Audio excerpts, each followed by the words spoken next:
True story. Animals and family. The cat refused to leave the baby. What happened next shocked everyone. A story about instinct, love, and the silent guardians we never expected. It was 2:47 in the morning when the screaming started. Not the baby, the cat. And that made all the difference in the world. Nobody warns you about what those first weeks with a newborn really look like. They warn you about the sleepless nights, the endless feedings, the mountain of diapers that somehow multiplies overnight. But they never warn you about the cat, the one who had been the king of the house for 6 quiet years, and what he was about to do that would leave an entire family shaken to the core. This is the story of Lily, a 7-week-old baby girl born healthy and full of life in a small house in rural Tennessee. And it is the story of Oliver, a big orange tabby who had been with her parents, Sarah and James, since before they were even married. It is a story that starts in exhaustion and fear, passes through disbelief, and ends somewhere most people don't expect, in gratitude so deep it becomes almost impossible to put into words. Most of all, it is a story about paying attention, because sometimes the warnings come from the most unlikely places. And if you're not watching, you'll miss them entirely. A New World Order. When Sarah brought Lily home from the hospital, she and James had a plan.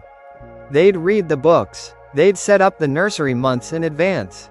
They'd even consulted with their vet about introducing a cat to a newborn. The scratches to watch for, the territorial behavior, the jealousy that some cats display when the tiny new creature suddenly becomes the center of the universe. Oliver, to his credit, had seemed perfectly indifferent during the pregnancy. He sniffed the crib once, decided it wasn't worthy of his attention, and went back to his usual spot on the second-to-last step of the staircase where he'd spent most of the last decade watching the world with magnificent disinterest. But the moment Lily came through the front door, bundled in a yellow blanket, 7 pounds 11 ounces of brand new humanity, something in Oliver shifted.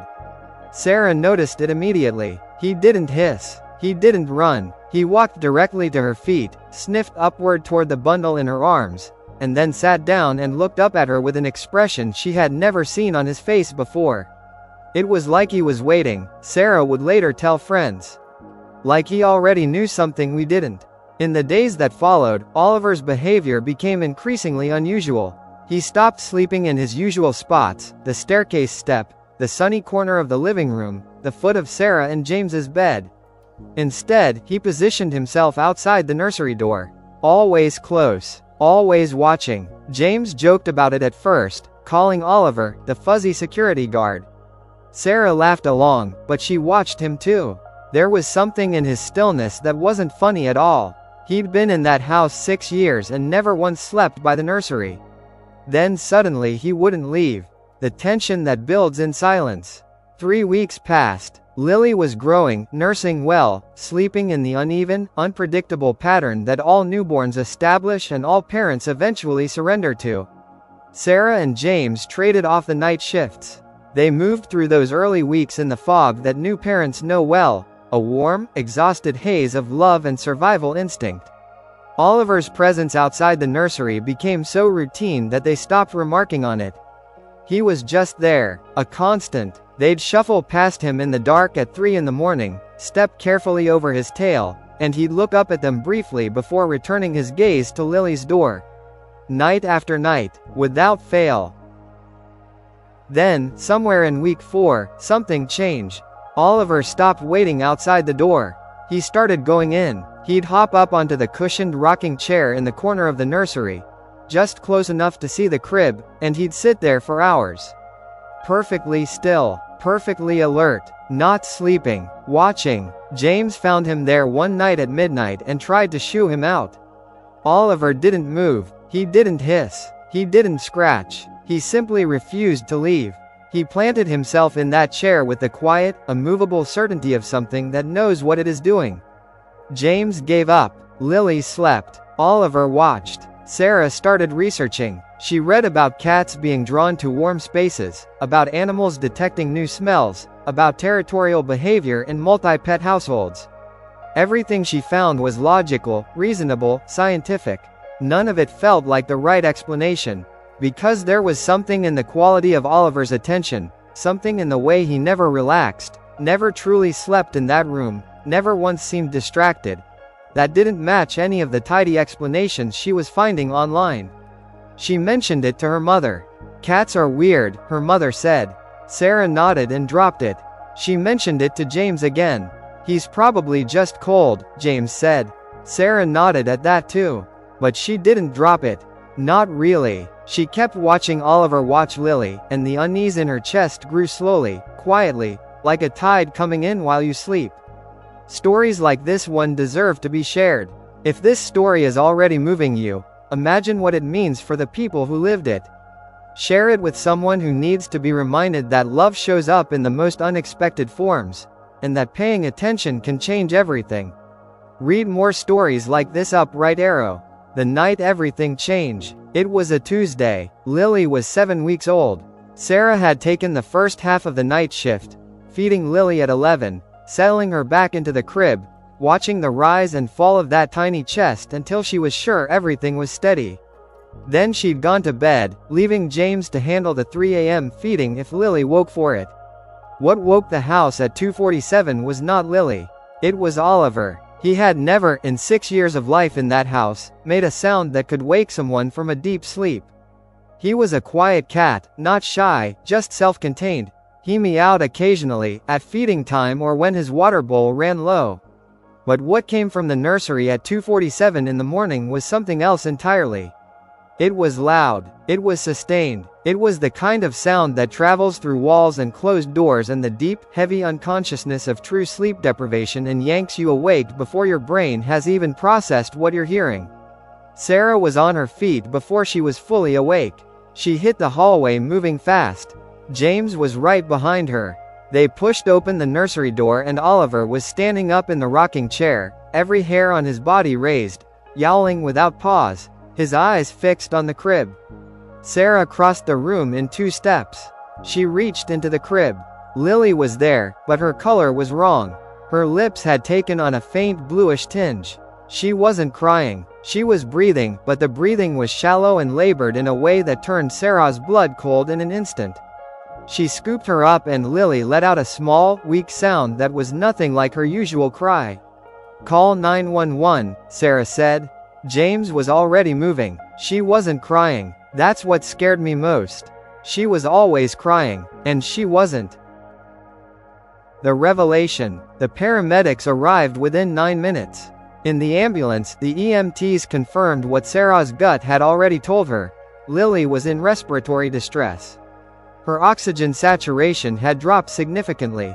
By the time they reached the hospital, she was being rushed into the neonatal unit. The diagnosis was a severe case of RSV, respiratory syncytial virus, that had progressed quickly and quietly while Lily slept. In infants Lily's age, RSV can turn dangerous in hours. The characteristic signs that alert parents are often absent in the very young. There's no dramatic cry, no obvious alarm. The baby simply struggles, silently, while the family sleeps. The attending physician, a neonatologist with 20 years of experience, told Sarah and James something they would carry with them for the rest of their lives. "A few more hours," she said carefully, "and we would have been dealing with a very different situation." She paused. "What made you check on her?" Sarah and James looked at each other. "Our cat," James said. The doctor raised an eyebrow. He told her the whole story, the weeks of vigil outside the door, the rocking chair, the refusal to leave, the yowling at 2:47 that had brought them both out of a dead sleep running. The doctor was quiet for a moment. Then she said, "Animals can detect changes in breathing patterns, in body temperature, in the chemical composition of exhaled air. We don't fully understand the mechanisms, but there is documented evidence of cats and dogs alerting families to medical emergencies. Your cat almost certainly sensed that something was wrong before your daughter's symptoms became visible." She paused again. "He saved her life. What science has to say?" The story of Oliver and Lily is extraordinary, but it is not as rare as you might think. Research into animal cognition and sensory capability has, over the past 2 decades, revealed an increasingly complex picture of what cats and dogs can detect that humans cannot. Cats possess a sense of smell that is estimated to be 14 times more powerful than a human's. They can detect subtle shifts in body chemistry, changes in sweat composition, alterations in breath, the faint signatures of metabolic and respiratory distress. Some researchers believe that this olfactory sensitivity allows cats to detect the early-stage biochemical changes that precede visible symptoms of illness by hours or even days. There are documented cases of cats and dogs alerting their owners to epileptic seizures before they occur, waking diabetic owners during hypoglycemic episodes in the night, and detecting certain cancers through scent alone. The mechanisms are not fully mapped by science, but the behavioral evidence has accumulated to the point where researchers can no longer dismiss it as coincidence. What makes Oliver's case particularly notable is the sustained nature of his behavior. Weeks of unusual vigilance that began. Sarah and James would later realize, around the same time that Lily may have first been exposed to the virus. His escalating alertness was not a sudden reaction. It was a slow, building awareness of a threat that he perceived long before any human instrument could have detected it. He didn't know RSV. He didn't know respiratory distress. He knew that something about the small creature in that room was changing in a way that required him to stay close and stay awake and, when the moment arrived, to be loud enough to wake the people who could actually do something about it. He didn't have words. He had something better. He had attention that never wavered. Coming home, Lily spent 4 days in the neonatal unit. She responded well to treatment, supplemental oxygen, careful monitoring, the patient expertise of the nursing staff who worked around the clock to support her tiny respiratory system through the worst of it. By day 3 she was crying again. Properly, loudly, indignantly, in the full-throated way of a baby who has no idea she has just been through something frightening and is focused entirely on the pressing matter of being hungry right now. When Sarah heard that cry for the first time after 3 days of silence, she sat down in the hospital chair and wept for a long time. On the 4th day, they brought Lily home. Oliver was waiting at the door. Not on the staircase step. Not in the living room. At the door, as though he had been informed of the exact time of their arrival. He sniffed at the yellow blanket. He looked up at Sarah. Then he turned and walked back toward the nursery. Stopping once to look over, he took up his position in the rocking chair. He watched the crib. The family exhaled. What this story leaves behind. Sarah and James are not the same people they were before that Tuesday night in February. Parenthood changes you. Everyone tells you this and everyone is right. But the particular shape of their change is harder to describe. It has to do with attention. With the understanding that the world communicates in frequencies you have to slow down enough to hear. Oliver did not stop his vigil after Lily came home.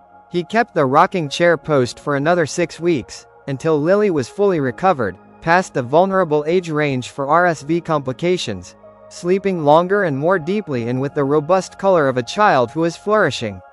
Then, one morning, he wasn't in the rocking chair. He was back on his staircase step. Job done. Sarah and James talk about him differently now. They talk about the years they had him before Lily. The 6 years of quiet company, of Oliver sitting in windows and sleeping in patches of sun and being, they had thought, simply a cat living a cat's comfortable life. They wonder now what else he knew during all that time that he never had reason to tell them. They wonder what he perceives about Lily every day. What he feels in the air around her that they will never have the instruments to detect. They have stopped calling him the fuzzy security guard. They don't have a new name for what he is. Some things resist the tidiness of labels. Lily is 14 months old now. She pulls Oliver's tail with the cheerful ruthlessness of a toddler who has not yet learned the concept of consequences. He tolerates it with magnificent patience. He has never scratched her. He has never hissed at her. He watches her with the same steady, unbroken attention he has maintained since the day she came home in a yellow blanket and changed everything about the world he lived in. She doesn't know what he did for her. Someday, her parents will tell her. And maybe by then she'll understand what the rest of us are only beginning to. That love is not always loud, not always visible, not always in a language we recognize. Sometimes it sits in a rocking chair in the dark and refuses to leave. And sometimes, in refusing to leave, it changes everything. Did this story move you? Share it with someone who has a pet they underestimate, a parent who needs hope, or anyone who believes that the people, and animals, watching over us are more than we give them credit for. Stories like this one exist to remind us of what really matters. Read another story up right arrow.